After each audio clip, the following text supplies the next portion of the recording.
The person who understands it better than anyone is with us on the line, the VIP hotline, line 7, and what a VIP indeed. Your boss and mine, Stephen K. Bannon. Good morning, Steve. You're on with Alex and Raheem. Do you want to start with Virginia, or do you want to start with delighting in the one-year anniversary of really the biggest moment for populism for America First? The biggest FU, if you will, to the establishment in the history of the United States. What do you think? Can we also just say, Steve and Alex, it's the first year anniversary of Hillary Clinton not being president as well. That's Amen what it is to that. Amen to that. Amen. I think both of them are connected. I think we ought to talk about Virginia first. I mean, I think the lesson that you can learn there is that if you're going to win, you've got to embrace the entire Trump agenda, and you got to do it early, and you got to be, dedicated to it. You can't phone it in. You've got to do rallies. You got to get the president out with you. You've got to go all in on this. I just think campaigning with people like President Bush and Marco Rubio, during these type of economic times, sends the wrong signal. And I think Gillespie's campaign had ample opportunity to, get Corey Stewart and get other people involved, and things were done on the margin. People worked very hard. I know the lieutenant governor.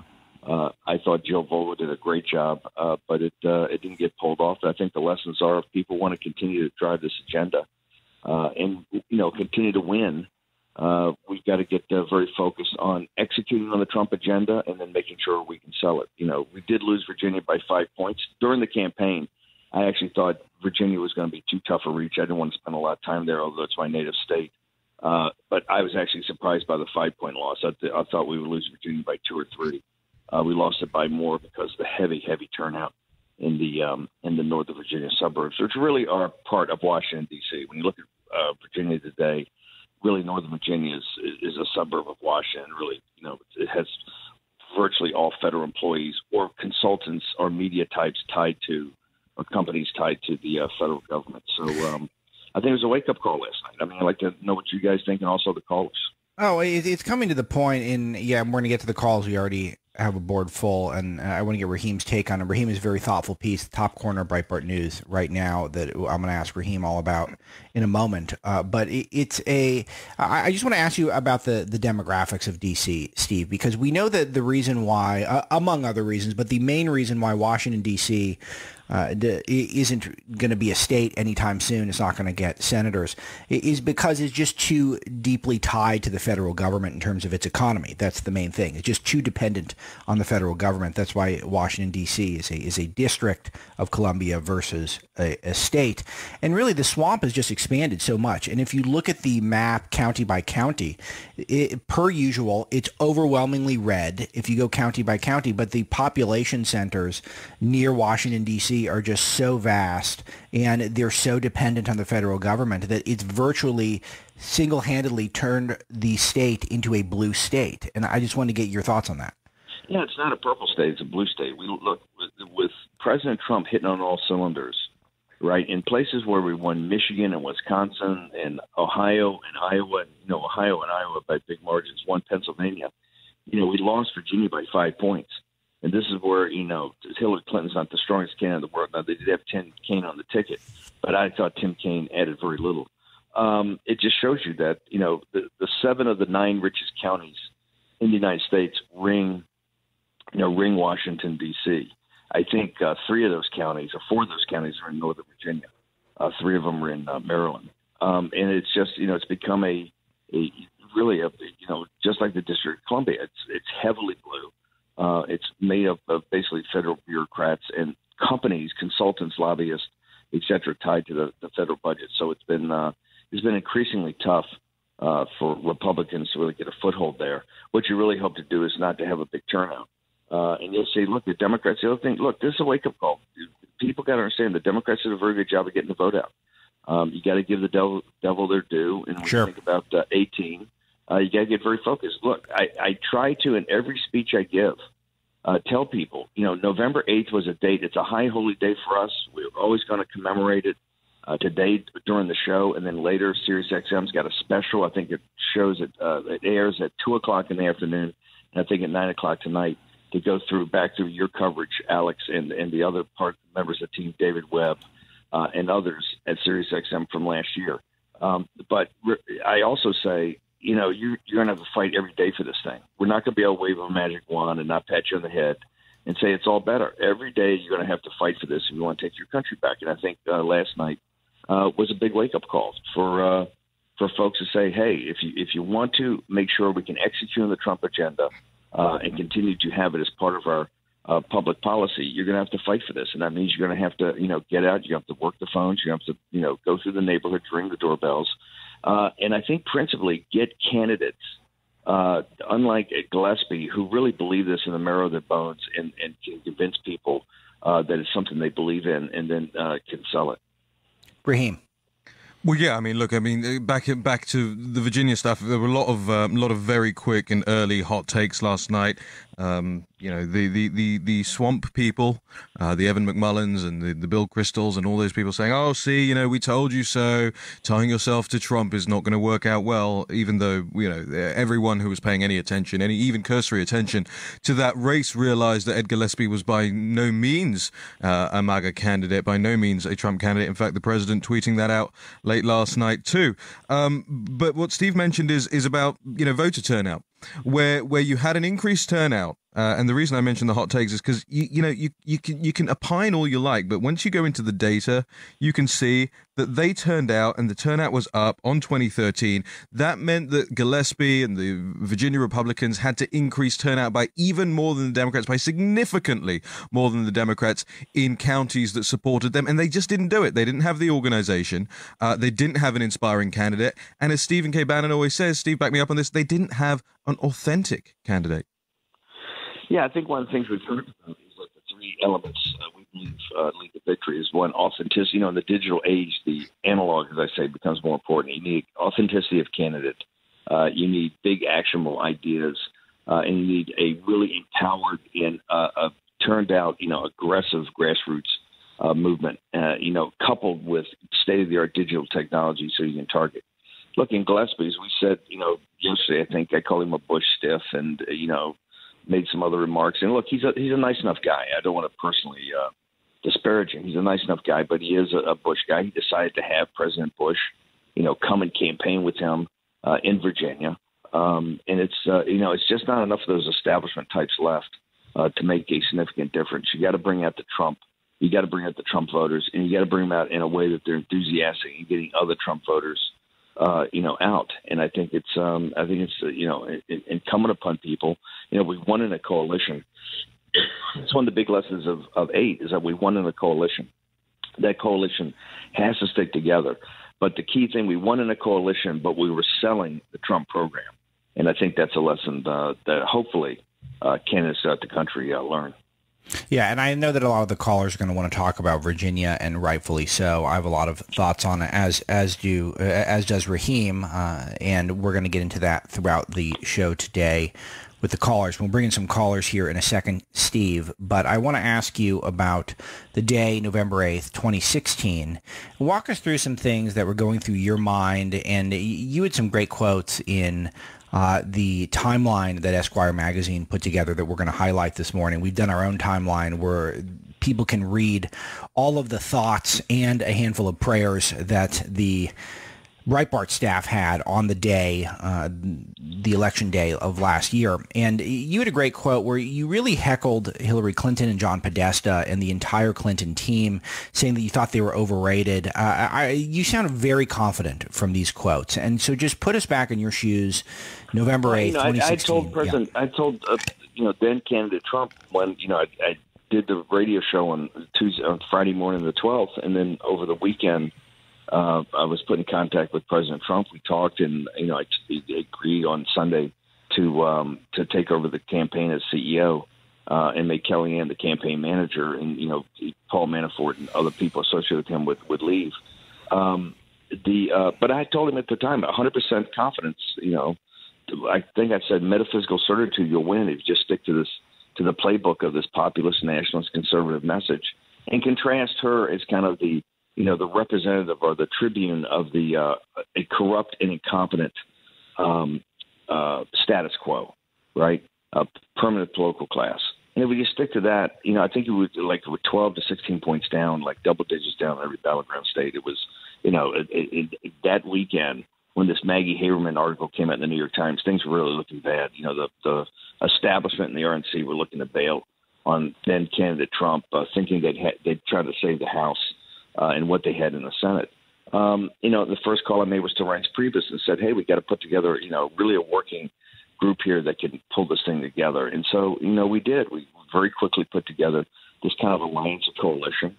But I never really doubted. I saw the numbers drop. I saw Trump catching her because he's just a great candidate. I mean, he connected with people. He had a great message. He had tremendous energy. He came across as a commander in chief.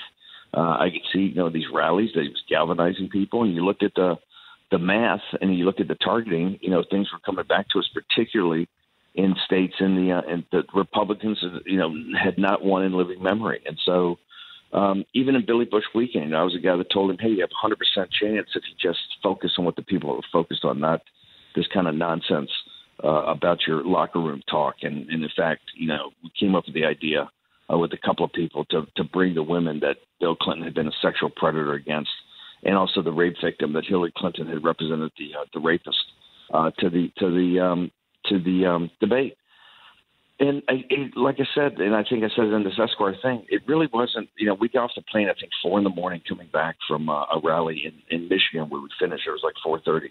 And I walked down to my apartment near Bryant Park. And, you know, nothing had changed for me. I thought we closed strong. You know, I realized the polls said we were behind, but I just felt there was something out there.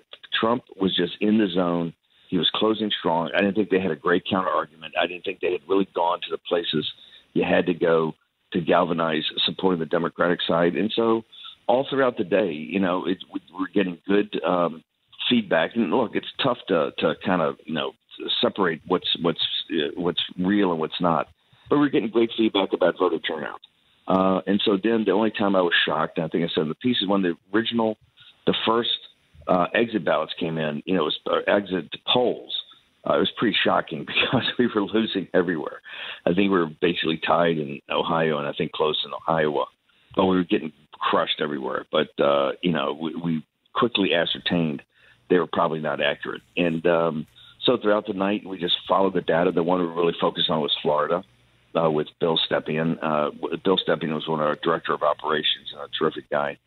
We really focused on that. And, you know, when we knew we had won Florida, I felt very confident that we were going to take the whole thing because the other areas were trending for us, particularly places like North Carolina and Pennsylvania and others. So you know, it was for me, and this whole thing of Clinton and her speech and all this stuff with Podesta, I just thought from the very beginning those guys were overrated. I just didn't think they had a message for her. I never thought she articulated why she should be president, what she's going to do to the country. So, like when somebody asked me, says, "Did you watch her speech contextually?" I don't even remember when she gave it because, you know, after we won, I had literally zero interest. I had less than zero interest in anything they had to do in the campaign. I had less than zero interest after we beat them. Yeah, that was my favorite part is when you said you didn't even watch her speech because you had no interest in it because she was irrelevant. Raheem, thoughts? Yeah, look, I mean, we're a couple of blocks here in the SiriusXM studios in Manhattan away from the Hilton Hotel, and that's where the Trump victory party was being had last year. And it was a massive juxtaposition between that and a massive chasm in the juxtaposition between that and the Hillary Clinton party, which is at the Javits Center with the shattering glass ceiling that was supposed to happen, the firework display that was cancelled at the last minute. You know, everything said, the hubris was mounting so much that when I walked in, I don't know about Steve, I don't know about you, Alex, when I walked into that Hilton Hotel here in Manhattan, I felt downtrodden. I felt downbeat, but I felt it in the same way that I did on the morning of Brexit on June the 23rd, earlier that year, where we were told there's no chance of you guys winning. There's going to be a 5-point, 10-point difference. It was the same feeling. And over the course of the night, it was the same feeling as well. You know, shooting looks at people across the room, and you're saying more with your eyes than you could ever say with your words, like, hey, is this really happening? As the results mount up, we talked about it yesterday, Steve, with Sunderland and Wales and all these things with Brexit. The same thing was happening when the results started trickling in favor of Trump back then. And you know, for me, the biggest part of that night was just the similarity in the rising up of the citizenry, not just against the establishment not these terms we throw around so often, but rising up against the hubris, the entitlement that Hillary Clinton had clearly showed, that she, and by the way, you remember that Newsweek magazine, President, Madam President on the front cover? All of that, I think, played into people out there going, well, hold on a minute, you guys don't decide this. It's not a fait accompli. All right, let's get some callers in here getting your analysis, and we're taking reflections today on this really celebratory occasion, November the 8th, celebrating the one-year anniversary of the election of Donald Trump. I think we made a lot of progress so far, but we're just getting started, hopefully. Also, your thoughts and analysis of what happened in Virginia. We'll start today with Daryl in Georgia, line 5. Good morning, Daryl. Good morning, gentlemen. I'm not really upset or surprised about what happened last night, and I find it comical that you have leftists celebrating what happened last night. New Jersey is a blue state; they're supposed to win that. Virginia is essentially a blue state, and Steve hit on an excellent point that Northern Virginia is pretty much an extension of Washington. One of the things I think we need to always keep in mind. Back in June of 2016, David Plouffe put up a tweet regarding President Trump. At that time, he was candidate Trump. He said, "It is not enough to simply beat Trump. He must be destroyed thoroughly. His kind must not rise again." That's desperation, people. We need to understand that these people are desperate to hang on to the power, to the money that they've stolen from you and me over the last 30 years. I don't understand how people don't see it, but, I do my part in trying to talk to people and tell them exactly that. The American people have been mulcted by these elites in Washington, on Wall Street, globally, for the last 30 years. And until we are willing to go on ahead and fight back, it's a hopeless cause. Any thoughts, Steve? Let's get Steve in, Daryl. Steve? Yeah, I think, this is once again the Breitbart News audience who could have a better analysis. Yeah. Ditto. I mean, this sums it up. I think it's perfect. And I agree that people forget what, that comment was, but you just can't defeat Trump. You got to destroy Trump and really the people around him and what they stand for. Yeah, good points, Daryl. I totally agree with that analysis. Let's bring in Robert in Canada. Line 2, Robert, what do you think of the Virginia race? What are your takeaways? Well, good morning, gentlemen. I was watching the geniuses on the news media tell me what had happened, explain to me Virginia, the Jake Tappers of the world, the Joyanne Reeds of the world, the Matthew Dowds of the world. They're telling me that what happened in Virginia is indicative of some broader nationwide repudiation of Donald Trump. Mm-hmm. Meanwhile, these same geniuses pretend that somehow there are not unique demographic circumstances in Virginia. First of all, as Daryl just commented, the Northeast is basically an extension of D.C., the swamp, what Bannon and Tony Lee regularly describe as the permanent political class who are invested in perpetuating leftism because that's their, as Bannon puts it, their business model. They've got skin in the game to keep leftism going. And more broadly, across the state, it's, from what I read, 23% black population, which is double the national average. Now, that's two things on that. It's indicative of the Republican Party and broader so-called conservative movement's surrender to the left's racial agitation that targets blacks. We've surrendered the battle space. We've allowed racial agitation and racial demagoguery to win the day because gutless so-called conservatives and Republicans just accept these false axioms that are pushed by the Jake Tappers of the world, the Joyanne Reeds of the world. Now, one last comment on that. These lies that get pushed by the Jake Tappers of the world in explaining what happened in Virginia is illustrative of their contempt for us. Every time they lie to us, that shows the contempt they have for us. And, comment here for Steve, let me tell you, they have contempt for us. They hate us. I hate them 100 times back. Thanks, Robert. Yeah, Steve, this is the main thing that I want your thoughts on, is Virginia is, even though the candidate was Ed Gillespie, who is the definition of the swamp. He's a lobbyist. I mean, he's a guy who is campaigns with Bush, Condi Rice, Marco Rubio, the exact people that the Trump voter base rejected. He has huge authenticity problems. Seems like a decent man personally, but far from inspiring.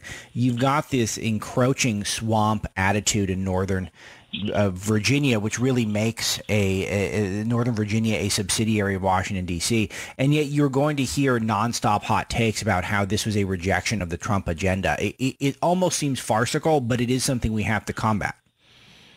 Well, I think it does. And I think it also, when you talk about some of these demographic areas, it's incumbent upon, and this is why I think you need people that really embrace the Trump agenda and understand it to be out there on the hustings selling it, is that we should not give up the minority areas. We should not give up the Hispanic areas. We should not give up the black middle class and working class areas. Economic nationalism is really, they'll be the biggest beneficiaries. Remember, the people that are most abused by the global elites are the black and Hispanic working class, and then the minority middle class.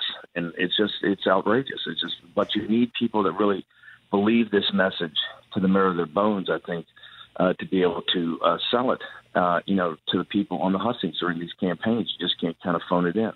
And I think it's very important to do that. Look, yeah, that's right on the money. The establishment's never going to be able to do that, though, Steve. The establishment is never going to be able to go out there and make that case. Remember, in the coalition, we're celebrating the 1 year anniversary on the 8th of this great accomplishment we had last year. Remember, we had a candidate in Donald Trump that believed it to the marrow of his bones because he's really the embodiment of the Trump movement. Remember, the powerful thing about Trump is that he's had these beliefs and articulated these beliefs, over 20, 25, 30, 35, 40 years. So it wasn't like you had programming. He, in fact, all we did when I took over was just to make sure the message was a little more coherent and presented every day and hammered every day and compare and contrast it to her, her representation of the status quo that's both corrupt and incompetent. It didn't have, he knew the topic, knew the material so well because it's his belief system. And that's kind of what you need. I think running establishment candidates is going to be very tough, right? And I said, if you do run establishment candidates, if establishment candidates, win these primaries, people still have to back them. And that's what, Breitbart, we had a lot of articles, that laid out what the case was here. We had Jill on a number of times. We're not about to quit. Just because an establishment candidate wins in a primary, people just can't quit. They can't go home. If you're going to do that, you're going to get crushed every time. Now, hopefully, the insurgent candidates and the Trump candidates win in primaries, and then everybody gets in back of them. But people can't forget the key lesson of 2016, is we won in a coalition. Reince Priebus and I, Reince was riding shotgun with it just like Jared and others at the campaign, Dave Bosse, Kellyanne Conway. But we had definitely the Republican establishment working with us. If we're going to win in the future, you are going to have to do it in some sort of partnership or combination with the Republican establishment. And so at least part of it. And I think that's what's incumbent upon being able to market this message out on the hustings and in these campaigns to make sure people really understand. I just don't think Gillespie did a terrific job of being able to explain exactly what he was running for. Yeah, amen to that. And especially if you look at these patterns, Jill Vogel received about 50,000 more votes than Ed Gillespie. Isn't that something to think about, the person with the MAGA agenda? Raheem, any final questions for Steve here before we let Steve go about his busy life? Well, I suppose, you look at the television, and one of the callers was saying, and you look at all the hot takes from the MSNBCs, the CNNs and everything, there were a lot of people out there fundamentally downtrodden today, and it will impinge upon their celebrations of what should be a really celebratory occasion. Steve, what do you say to people out there today? This is what I was saying before, Raheem. The celebration we're having today of the 1 year is terrific, and we'll do this every year going forward because it's a great day and it's very symbolic of a lot of things. However, as I say in all the speeches, it's an everyday struggle. If you ease off the gas at any time, and that's why it's going to be very hard to take your country back. I tell people, and the Breitbart radio audience knows this, is that it's an everyday struggle. 1 year to the date, a state that we lost by 5 points with Donald Trump at the head of the ticket. right? With Donald Trump at the head of the ticket on a state that even I felt it was not in my gun sights. It's something I thought we could win because I am in Virginia and I know the state pretty well, but I thought we'd come within a couple of points, right? It might be one of those ones that would surprise you on election night, right? Like a Minnesota where we came within one. Think about it. We were much closer in Minnesota than we were in Virginia. That's just a lesson of, of demographics and kind of voter patterns. Now, but it shows you a year afterwards, you're going to have to redouble your efforts. It's just not going to be handed to you. And every day is going to be a struggle. Look at the struggle we've had to execute the Trump agenda on Capitol Hill. I mean, it's been a huge struggle. It's one of the reasons I left the White House, remember, was to take on the Republican establishment. We have to fight this every day. If you think it's going to be given to you, you might as well quit now because it's not going to be given to you. You're going to have to fight. And guess what? A year from now, when we're on the show talking about the 2018 election, if we're going to be victorious, it's going to be one simple thing. We outworked the other side. And I think what shows you in Virginia, and I think you got to tip your hats to the Democrats, it looks like on voter turnout, they turned out their voters, right? And that if you turn out your voters, you're going to win. So, and that might be the enthusiasm gap on the Republican side. The candidate might have been not really a Trump guy. Maybe they were not that organized. Maybe the RNC wasn't that good this time. Who knows? I'm sure in the autopsy of doing this, we'll find out some more as we get into the data. But it's evident the other side turned out their voters for their candidate. It is a blue state, but we're going to have to win some blue states in the future. So I think I think it's a day that we should celebrate. The message is great. Trump, I think people couldn't be prouder of how he's handled. I think he's done a great job on his Asian trip so far. There's clearly some things on the Asian trip I would like to see that maybe haven't happened, but I think he's had a great trip representing the country. And it's just, it's great to think 1 year from the date that he won this great election victory, he's actually the president of China. And as you know, I've said from day one that China is the key relationship. And actually, China was the issue that connected Brexit to the 2016 victory. So I think it's very symbolic he's there. And I would just tell everybody, hey, our audience is made up of honey badgers, and we're just going to have to work even harder. Yeah, and Steve, we've gone very long in this segment. Alex Marlow, Raheem Kassam, Executive Chairman Stephen K. Bannon. Steve, you have a very busy week ahead. I know probably you're keeping some of it close to the vest, but is there anything you want to tease for us? You have some speeches. We'll broadcast them. I'm going to try to come back in the third hour and join you guys and talk about it. I got scheduling. I think I'm going to be on Hannity tonight, subject to the president's schedule, because I think they are covering activities in China. So I'll be on Hannity either tonight or tomorrow night. I'm speaking in Michigan tonight, New Hampshire tomorrow night, South Carolina on Friday, and I'll give you more details on that later in the show.